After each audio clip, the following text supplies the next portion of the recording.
my regret is I wish I had been bolder. I know I know it might be something funny to say because people may be watching this interview and thinking, wow, you've done something that I would have never dreamed of Well, doing. the vast majority wouldn't have dared. I look at other people that did things much bolder than I was, and I commend them. And I just think, I wish I had been bolder. The project I've been most proud of since starting at Rebel News in 2020 was our Fight the Fights campaign, where we crowdfunded legal defences for everyday Aussies nationwide who received outrageous and often unlawful COVID fines. You can check out the many stories, including some still going on today at fightthefines.com.au, and you can also contribute there to help cover the continued associated costs. Now, if you remember the very first case we took on in September of 2020, just think about how long ago that was. It was a brave Sydney-based pastor who decided to oppose the harsh restrictions by using his lawful, remember that? His lawful outdoor workout time to what he called exercise his rights by working out while carrying signs in protest of the government-imposed madness unfolding across the country. But even though Victor Tay tried to ensure the protest would comply with the insane overreaching rules, the pastor was arrested and charged for his dissent several times.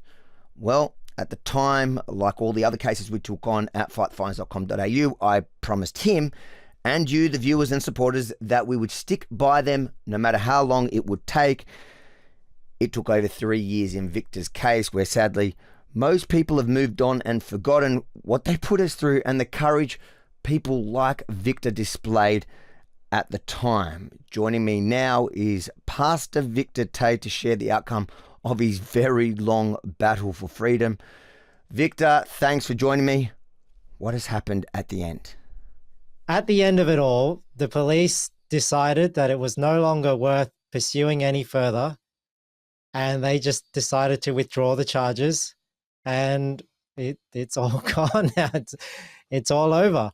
I'm a man without any charges and did not have any fines in the end. So thank you again for your help, your support, and for the generosity of your viewers to be able to at least prosecute this case to the extent that we did.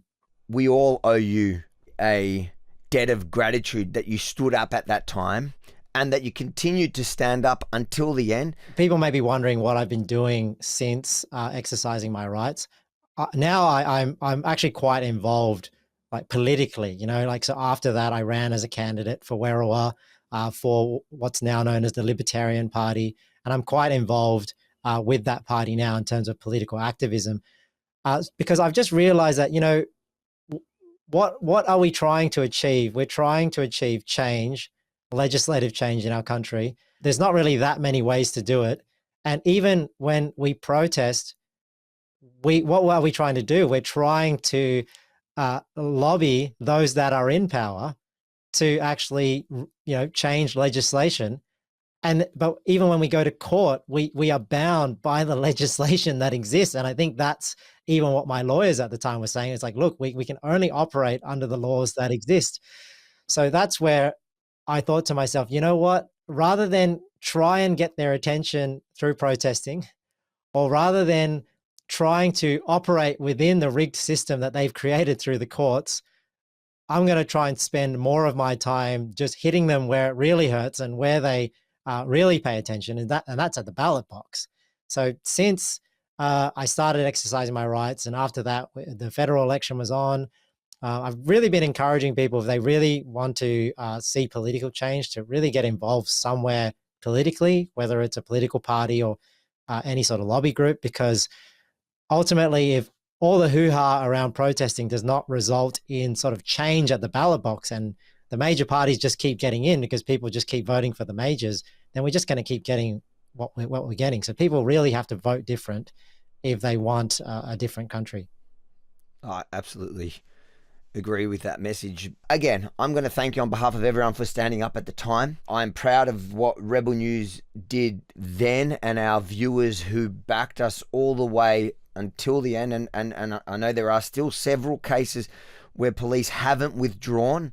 Like we said to you at the time, and we said to everyone else, we'll stay there even when it's not popular anymore. And I think I remember in the first day, I think the first day I spoke to you, I said, because you came out really before it was a thing. You set the trend. You were a trendsetter in the idea of exercise we your were right. out there before it was popular, and by the time it was popular, we were on bail conditions and everything. So and you couldn't participate anymore. But I remember. Do you remember what I said to you? Do you remember what I said to you in those first? I think it was that first day we spoke.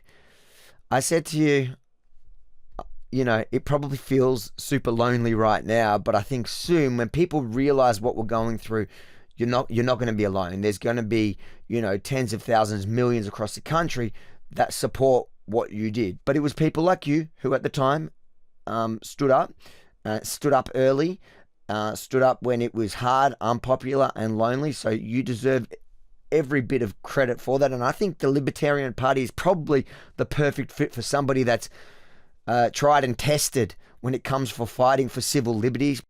Yeah, that's it. And that's why this is why I did decide to join the Libertarian Party. And like you said, I found that they were the party that was most consistent on libertarian principles across the board. So they're not waiting to see how everybody else reacts to things and having a sort of populist reaction. They have solid principles in liberty. So they were against the government overreach from the beginning.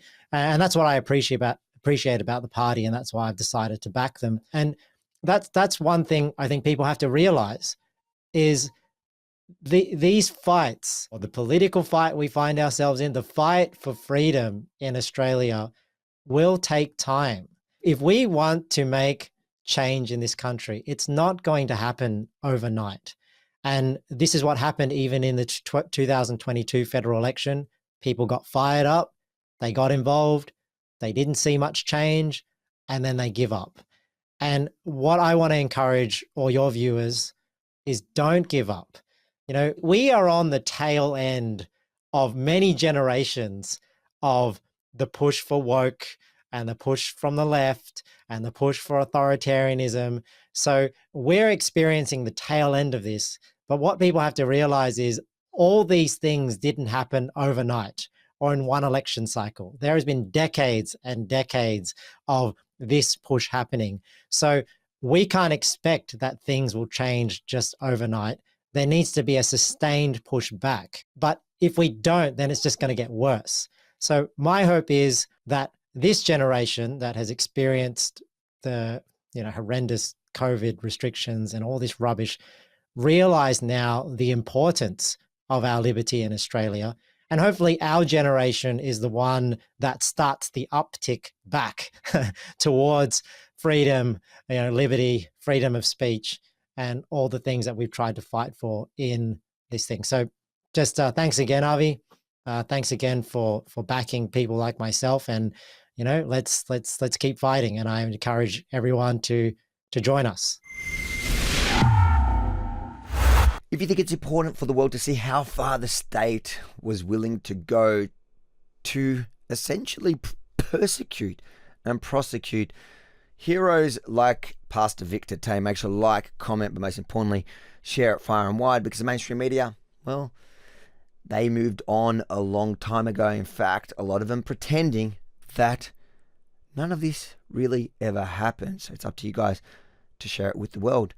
And then head over to fightthefines.com.au. Check out some of the stories still playing out as we speak. Yes, for our health, they're still persecuting and prosecuting others. Fightthefines.com.au. You can see all the stories, all the updates. And if you still agree with the mission, consider chipping in a couple of dollars to help us recoup some of those costs of those really big cases we ran, and lots of little cases, and still the cases playing out as we speak. Fightthefines.com.au. As usual, we cannot do any of this without you. So thank you.